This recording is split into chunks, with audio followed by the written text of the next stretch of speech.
اس وقت میں پاکستان کے مخیر حضرات سے بالخصوص اور عوام الناس سے بالعموم مخاطب ہوں۔ ملک کے اندر جو سیلاب کی صورتحال ہے اس سے آپ اچھی طرح باخبر ہیں۔ جس طرح تباہی مچائی ہے اس سیلاب نے، جس سے مالی نقصان بھی اور جانی نقصان بھی بہت زیادہ ہوا ہے۔ لوگوں کے پاس رہنے کے لیے مکان تو نہیں رہے تھے، لوگوں کے پاس نہ خوراک ہے، نہ سائباں ہے اور نہ دیگر ضروریات زندگی انہیں میسر ہیں۔ تو ایسے موقع پر اللہ نے جن لوگوں کو عافیت میں رکھا ہے اور جو اللہ جل شانہ کی طرف سے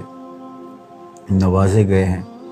میں ان سے گزارش کروں گا کہ اس مشکل وقت میں اپنے ان بھائیوں کے ساتھ کھڑے ہوں، ان کی ڈھارس بندھائیں اور ان کی فوری مدد کے لیے پہنچیں۔ پاکستان بھر سے لوگ عملی طور پہ ان کے ساتھ کھڑے ہوں، بلکہ میری آرزو یہ ہوگی کہ پاکستان کی تمام مساجد سے ان کے لیے فنڈنگ ہو اور لوگوں کو ترغیب دی جائے اور اللہ کے حضور دعائیں کی جائے کہ مشکل کی اس گھڑی کو وہ ہمارے لیے آسان فرمائے اور پاکستان اس وقت جس مشکل اور گمبھیر صورتحال میں مبتلا ہے اللہ اس سے جلد نجات بخشے۔ ہر مسجد اپنے ذمے اگر کچھ لوگوں کی کفالت اور ان کو اس وقت فوری خوراک کی، خیمہ جات کی، دوائیوں کی ضرورت ہے، وہ بہم پہنچانے کا اہتمام کرے تو پاکستان کے اندر پھیلی ہوئی مساجد ہی ان کے دکھوں کا مداوع کر سکتی ہیں۔ اسی طرح جو اہل خیر حضرات ہیں وہ بھی اپنے مال کو اس راستے کے اندر پیش کریں، اور میں گزارش کروں گا جو لوگ جن کی سوسائٹیز ہیں وہ بھی ان لوگوں کو گھر بنا کر دیں، 10، 20، 50، 100 جتنے بھی ممکن ہیں۔ جو ہی پانی اترتا ہے تو اس کا اہتمام کریں۔ سرے دست ان کو خیموں کی ضرورت ہے، خوراک کی ضرورت ہے، دوائیوں کی ضرورت ہے، اور سب سے بڑھ کر آپ جب ان کے ساتھ درد اور مشکل کی گھڑی میں کھڑے ہوں گے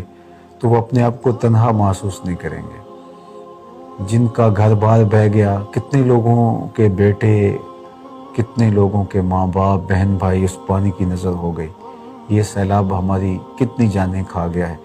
تو میں آپ سب کو خاص طور پہ گزارش کرتا ہوں کہ خود جائیں اور جا کے اپنی آنکھوں سے ان کا حال بھی دیکھیں، ڈھارس بھی بندھائیں، ان کو تسکین بھی دیں،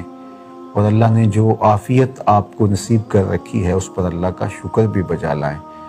اور اگر کسی وجہ سے آپ نہیں جا پاتے تو جو تنظیمات کام کر رہی ہیں، جس پر آپ کو اعتماد ہو،